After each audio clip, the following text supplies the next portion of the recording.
Hey there guys, EctoMaster here. We are back in Heroes of the Storm with another Hero Spotlight. And of course, this week we are taking a look at another ranged support hero, and that is Tassadar. Now if you're new to Hero Spotlight, what I basically do here on the channel is I take a look at his skins, his abilities, his talents, and as we go over the talents, we take a look at a build.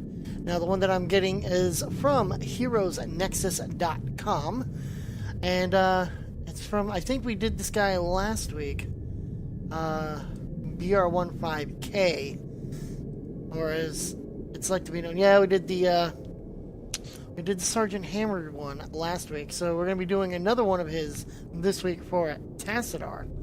So we'll go ahead and take a look at him. So let's take a look at his skins first. I want to do the skins because I've merged the build and the talents together, so I can kind of go over the talents while we are looking at the or I can go over the build while we're looking at the talents.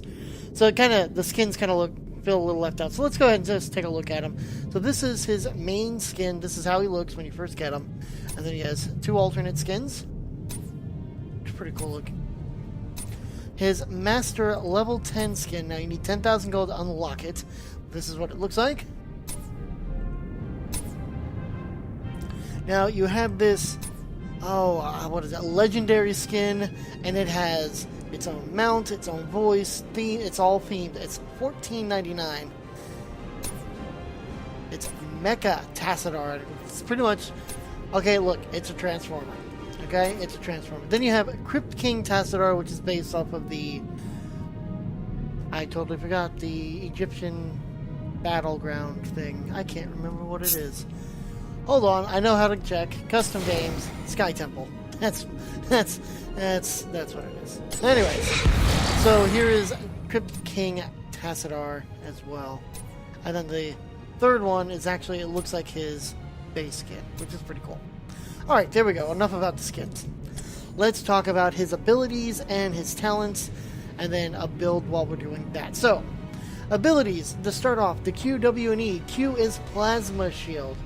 Basically, it's a 60 mana cost for 8 seconds, with an 8-second cooldown. Give an ally a shield that absorbs 200 damage over 8 seconds.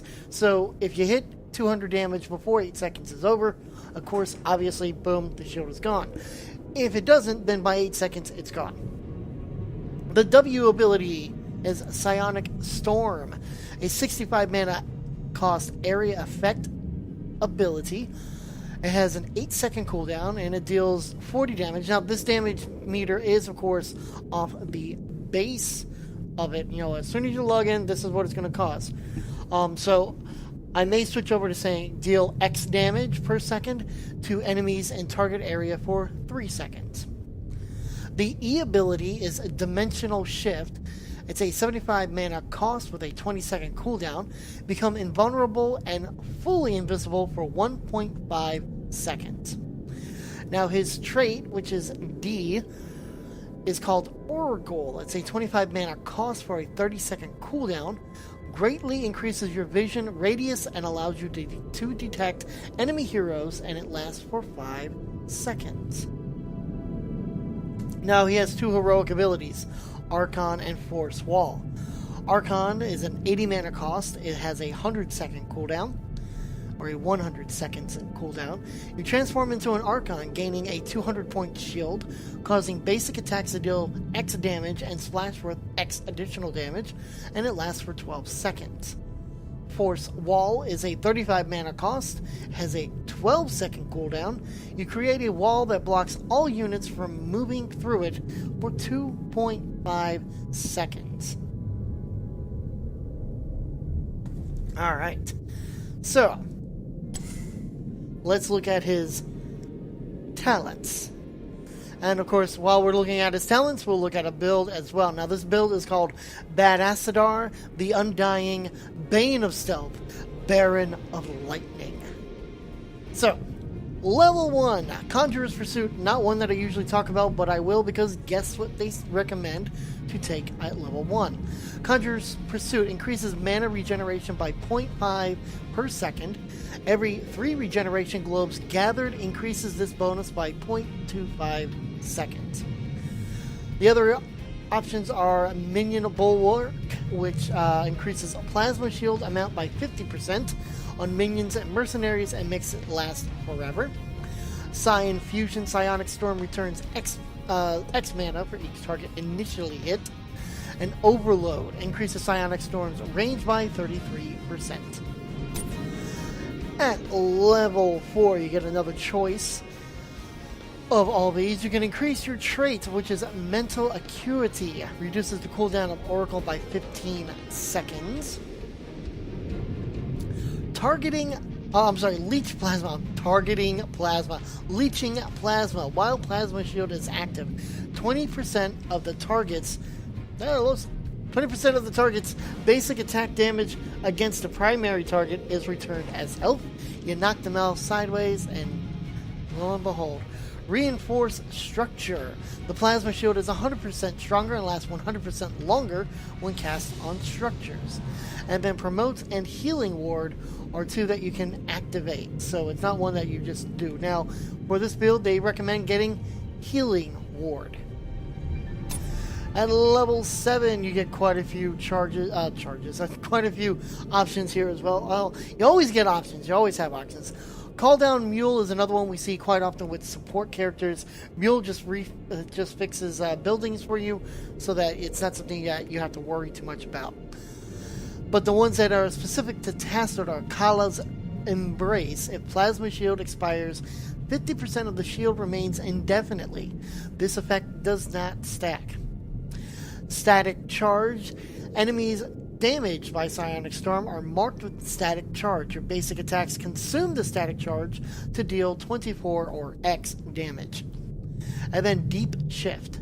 Dimensional Shift duration increased by 1.5 seconds.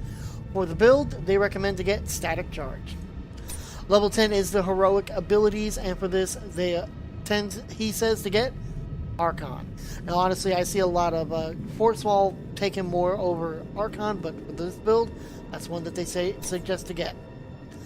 At level 13, you have 5 abilities that you can choose from. Spell, Shield, and Shrink Ray are ones we see quite often with other heroes, so we're not going to talk about those. We'll talk about the 3 that are specific to Tassadar, of course. Distortion Beam is a passive. Basic attacks slow enemies by 20% for 1.5 seconds. It's either Presence or Prescience. I'm guessing it's Presence. Dimensional Shift will automatically activate when you fall below 15% health. This effect has a separate 45-second cooldown. So, Presence is there, and that is the one that they recommend taking for this build. But we'll go ahead and look at Scryer. Oracle duration increased by 3 seconds and grants 20% increased movement speed. Moving on to level 16, you have Evasive Shielding, which is going with your Plasma Shield. The target of your Plasma Shield also gains 25% movement speed for 4 seconds. Resonation. Psionic Storm targets are slowed by 25% for 1 second. Second Strike. After casting Psionic Storm, you may cast Psionic Storm again for free within 3 seconds. The damage does not stack. And then Dimensional Warp. While Dimensional Shifted, gain 50% movement speed and heal for 40 health. Again, X health, so... Dimensional Warp is the one that they recommend to go at level 16. Level 20, you get Rewind and Storm Shield, which are, of course, more of those level 20 abilities we see with a lot of characters. So we'll skip those. You can kind of see what they are. I'm going to have the mouse up on them for just a few seconds here. Now, if you took Force Wall, you can get Force Barrier. Force Wall range increased by 50% and duration by 1 second. If you took Archon, you can get Twilight Archon, which is what this build recommends to get.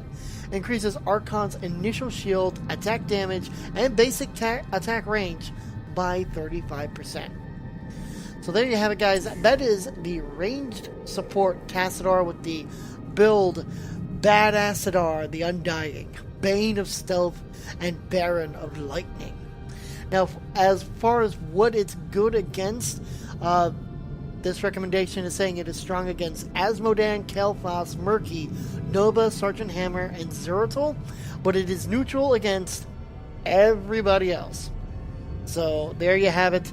That is Tassadar. Now that we're done with him, it's time to roll once again to see which one we're gonna get. And we have a new hero in play because one went on sale this week, so I went ahead and grabbed myself a little bit of that Gazlo feeling. And we get number 11 on our list, which is everyone's favorite badass, even though he doesn't have his cigar. That's right, guys. So next week we're going to take a look at Tychus, who is a ranged assassin.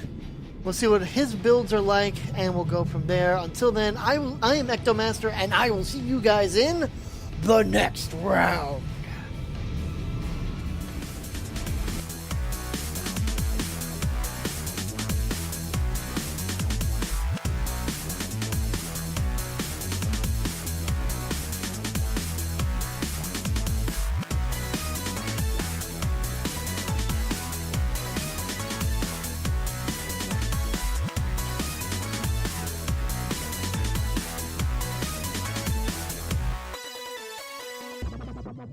Right.